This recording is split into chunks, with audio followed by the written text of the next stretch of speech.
வணக்கம். சாய் மீடியா செய்திகள்.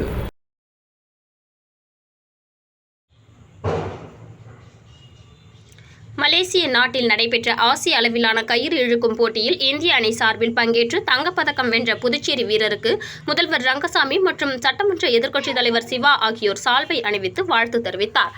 கடந்த 24ஆம் தேதி முதல் 26ஆம் தேதி வரை 3 நாட்கள் மலேசிய நாட்டில் ஆசிய அளவிலான ஆடவர் மற்றும் மகளிர் அணிகளுக்கான கயிறு இழுக்கும் போட்டிகள் நடைபெற்றது. மொத்தம் 12 நாடுகளைச் சேர்ந்த வீரர் வீராங்கனைகள் கலந்து கொண்டு இப்போட்டியில் புதுச்சேரி மாநிலத்தைச் சேர்ந்த விளையாட்டு வீரர்கள் வெங்கடேசன், அஜய், பிரசாந்த், குருபிரசாத் மற்றும் வீராங்கனை ஜெயக்குமாரி ஆகியோரும் இந்திய ஆடவர் மற்றும் மகளிர் அணிகள் சார்பில் பங்கேற்று விளையாடினர். இந்த நிலையில் 23 வயதிற்கு உட்பட்டவர்களுக்கான பிரிவில் இந்திய ஆடவர் அணி தங்கப்பதக்கமும் 23 வயதுக்கு உட்பட்டவர்களுக்கான இருபாலர் அணி வெண்கலப் பதக்கமும் வென்று சாதனை படைத்தது. இந்த இரு அணிகளிலும் புதுச்சேரி வீரர் குருபிரசாத் விளையாடி இந்திய அணியின் வெற்றிக்காக உறுதுணையாக இருந்து தங்கம் மற்றும் வெண்கலப் பதக்கங்களை பெற்று இந்திய நாட்டிற்கும் புதுச்சேரி மாநிலத்திற்கும் பெருமை சேர்த்துள்ளார். பதக்கம் வென்ற வீரர் குருபிரசாத் மற்றும் சக வீரர்கள் இன்று சட்டப்பேரவையில் முதல்வர் ரங்கசாமி மற்றும் புதுச்சேரி மாநில கயிறு இழுக்கும் சங்கத்தின் தலைவரும் எதிர்க்கட்சித் தலைவருமான சிவா ஆகியோரை சந்தித்து வாழ்த்து பெற்றார். தொடர்ந்து முதல்வர் ரங்கசாமி வீரர் குருபிரசாத்திற்கு சால்வை அணிவித்து வாழ்த்து தெரிவித்தார். முன்னதாக லப்போர்ட் வீதியில் உள்ள திமுக தலைமை அலுவலகத்தில் நடைபெற்ற பாராட்டு விழாவில் சட்டமன்ற எதிர்க்கட்சித் தலைவர் சிவா தலைமையில் திமுக நிர்வாகிகள் வீரர் குருபிரசாத்திற்கு வாழ்த்து தெரிவித்தனர். புதுச்சேரி உழவர்கரை நகராட்சி மூலகுளம் பாவேந்தர் நகரில் எழுந்தருளியுள்ள முத்து மாரியம்மன் ஆலயத்தில் 4ஆம் ஆண்டு கந்த சஷ்டி விழாவினை முன்னிட்டு முருகப்பெருமானுக்கு 22/10/2025 முதல் 28/10/2025 வரை சிறப்பான முறையில் சிறப்பு அபிஷேகம் மற்றும் சிறப்பு அலங்காரம் கந்த சஷ்டி கவச பாராயணம் செய்யப்பட்டு நேற்றைய தினத்தில் வள்ளி தெய்வானை சமேத முருகப்பெருமானுக்கு திருக்கல்யாண வைபவம் வெகு விமர்சையாக நடைபெற்றது. அச்சமயம் திரளான பக்தர்கள் கலந்து கொண்டு ஸ்ரீ முத்து மாரியம்மன் அருளையும் ஸ்ரீ வள்ளி தேவசேனா சமேத முருகப்பெருமானின் அருளாசியினையும் பெற்று மகிழ்ந்தனர்.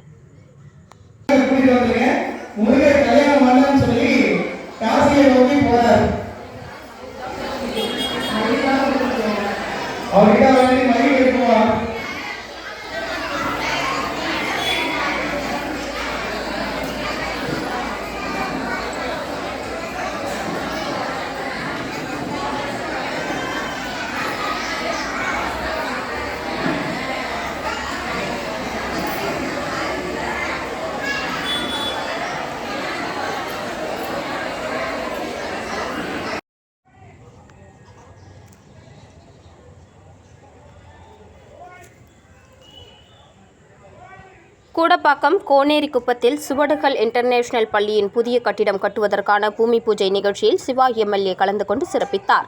புதுச்சேரி மாநிலம் ஊசுடு தொகுதிக்குட்பட்ட கோனேரிக்குப்பம் சன்னியாசிக்குப்பம் ரோடு பகுதியில் புதியதாக கட்டப்பட உள்ள சுவடுகள் இன்டர்நேஷனல் பள்ளியின் புதிய கட்டிடம் கட்டுவதற்கான பூமி பூஜை நிகழ்ச்சியில் புதுச்சேரி திராவிட முன்னேற்றக் கழகத்தினரும் மாநில அமைப்பாளருமான வில்லியனூர் தொகுதியின் சட்டமன்ற உறுப்பினரும் புதுச்சேரி சட்டப்பேரவை எதிர்க்கட்சித் தலைவருமான சிவா பூமி பூஜை நிகழ்ச்சியில் கலந்து கொண்டு சிறப்பித்தார்.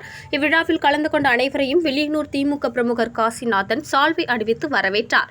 மேலும் இந்த நிகழ்ச்சியில் சுவடுகள் எஜுகேஷனல் டிரஸ்ட் சேர்மன் KMP மலை, சுவடுகள் எஜுகேஷனல் டிரஸ்ட் அறங்காவலர் தனலட்சுமி, சுவடுகள் ஆரம்ப பள்ளியில் தலைமை ஆசிரியர் கலை சூர்யா ஆகியோர் மற்றும் சுவடுகள் எஜுகேஷனல் டிரஸ்ட் நிர்வாகிகள் மற்றும் முக்கிய பிரமுகர்கள் ஏராளமானோர் கலந்து கொண்டு லாஸ்பேட்டை சட்டமன்ற தொகுதிக்குட்பட்ட செண்பக விநாயகர் கோவில் தெருவில் சாலை அமைக்கும் பணிகளை சட்டமன்ற உறுப்பினர் வைத்தியநாதன் பூமி பூஜை செய்து துவக்கி வைத்தார்.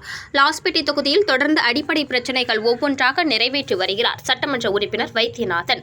அந்த வகையில் தொகுதிக்குட்பட்ட செண்பக விநாயகர் கோவில் தெருவில் சட்டமன்ற உறுப்பினர் மேம்பாட்டு நிதியிலிருந்து 9,48,000 செலவில் உழவர்கரை நகராட்சி மூலம் சிமெண்ட் சாலை மற்றும் கழிவுநீர் வாய்க்கால் அமைக்கும் பணிக்கான பூமி பூஜை நடைபெற்றது. இதில் சட்டமன்ற உறுப்பினர் கலந்து கொண்டு பணிகளை தொடக்கி வைத்தார். மேலும் நிகழ்ச்சியில் காங்கிரஸ் கட்சி நிர்வாகிகள், கமலா அறக்கட்டளை நிர்வாகிகள், ஊர் பொதுமக்கள், மகளிர்கள் என ஏராளமானோர் கலந்து கொண்டனர். உழவர்கரை தொகுதி ரெட்டியார்பாளையம் கம்பன் நகர் மெயின் ரோட்டில் நகர் பகுதிக்கு செல்லும் குடிநீர் குழாயில் ஏற்பட்ட உடைப்பால் குடிநீர் வெளியேறி வீணாகியது.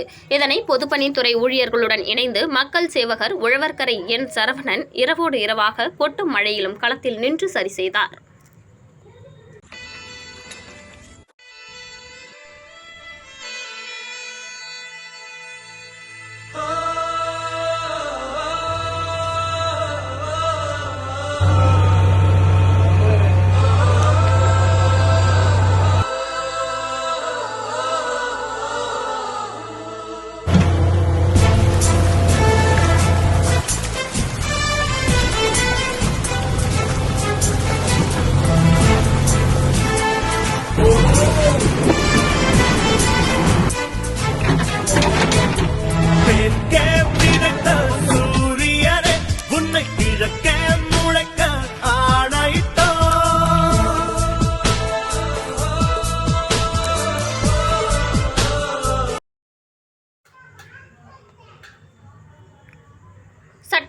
தேர்தல் வர 5 மாதங்களே உள்ள நிலையில் அவசரகதியில் வாக்காளர் பட்டியல் சிறப்பு திருத்தப் பணி உள்நோக்கத்தோடு தொடங்கப்பட்டுள்ளதாக புதுச்சேரி மகளிர் காங்கிரஸ் கண்டனம் தெரிவித்துள்ளது. இதுகுறித்து காங்கிரஸ் அலுவலகத்தில் செய்தியாளர்களை சந்தித்த மகளிர் காங்கிரஸ் தலைவி நிஷா, வாக்கு திருட்டு குறித்து தேர்தல் ஆணையத்திற்கு ராகுல் காந்தி பல்வேறு கேள்விகளை எழுப்பி வருகிறார்.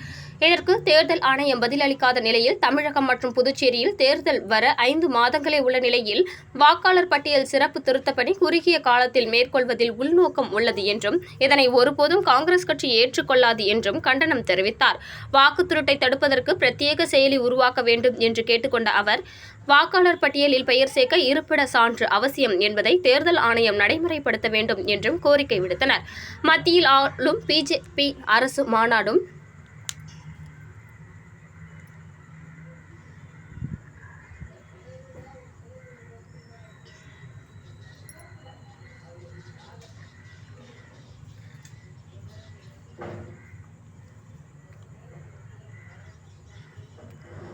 மத்தியில் ஆளும் பிஜேபி அரசு நடமாடும் வாக்காளர்களை உருவாக்கி 5 வருடங்களில் 10 மாநிலங்களில் வாக்கு செலுத்தி தங்களுக்கு வேண்டியவர்களை வெற்றி பெற செய்துள்ளனர் என்றும் குற்றம் சாட்டிய நிஷா, இதேபோன்று புதுச்சேரியில் வெளிமாநில வாக்காளர்களை வாக்காளர் பட்டியலில் சேர்க்கும் பணியை பிஜேபியினர் தொடங்கியுள்ளதாக குற்றம் சாட்டினார். இத்துடன் செய்திகள் முடிவடைந்தன. நன்றி, வணக்கம்.